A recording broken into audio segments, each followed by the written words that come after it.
Let's talk about what Patti Smith said about the work that you've been doing, where she mentioned this word unafraid and the song Walk Unafraid. And the fact that you've said over the years too, I mean, you come closer in many ways to doing certain things that perhaps you might have shied away from, whether it was writing a pop song, whether it was revealing certain emotions, whether it was writing in a more direct, romantic kind of way. Do you feel that with this record that you've gone further than you've gone before? In that I somehow wrote a very, very direct and very straight love song, and did so. I succeeded at My Most Beautiful, is the song I'm talking about. I did so without irony and without cliche, without resorting to the typical cliches of pop music, and without it being incredibly sappy. You know, I was able somehow to write something that's very direct and very pure, and I'm really proud of that.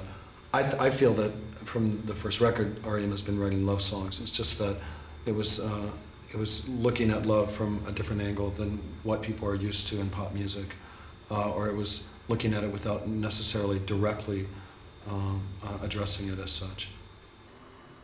And My Most Beautiful, I wrote the line, "I found a way to make you smile," in the melody, and it was beautiful.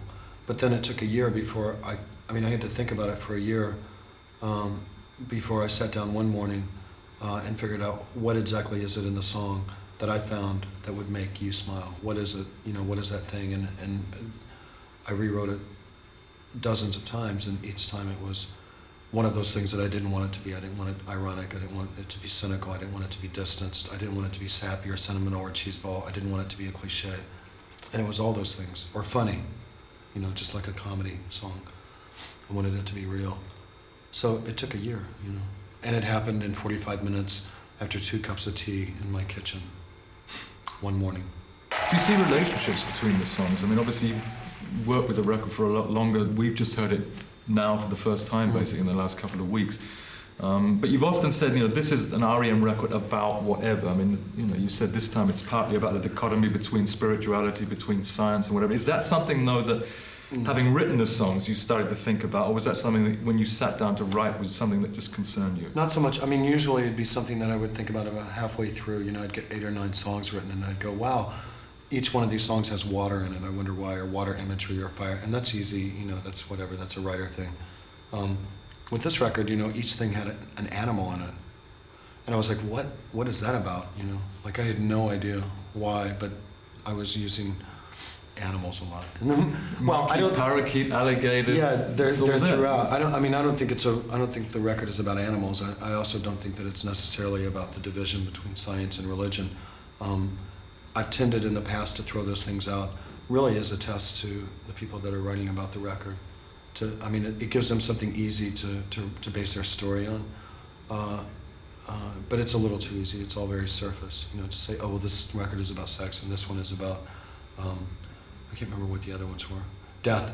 You know, it's like, that's a little too easy. There's always more than that.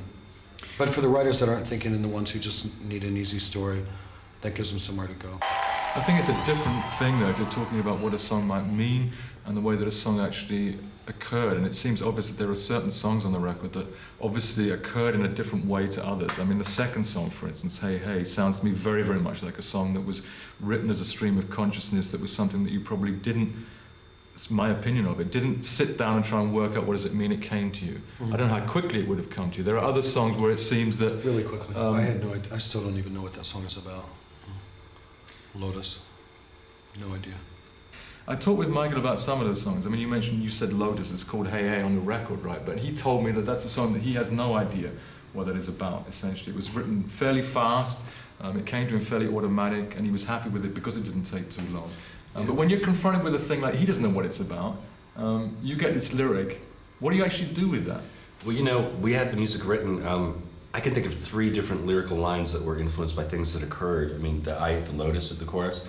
We were actually eating at a restaurant where they had fried lotus. Of course, you know, there's the great English poem, The Lotus Eaters, about those who sit by the river and take, I guess it's supposed to be about opium, you know, never are involved in life. Maybe there's a bit of that in there.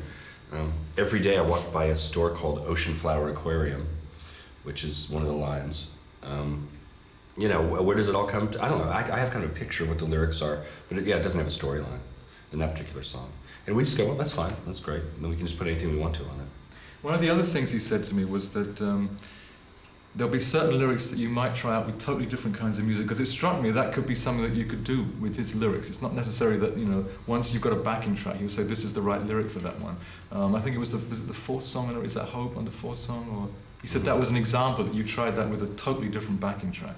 Is that typical for R.E.M. that you'll try out the lyrics with very, very different backing tracks? It's more up to Michael. I mean, we bring in 30 or 40 pieces of music, and he'll write, he'll go, gee, this is great here, and then he'll sing it, and it just doesn't really work for him, or it doesn't fit, and quite often he'll bounce it over to another song.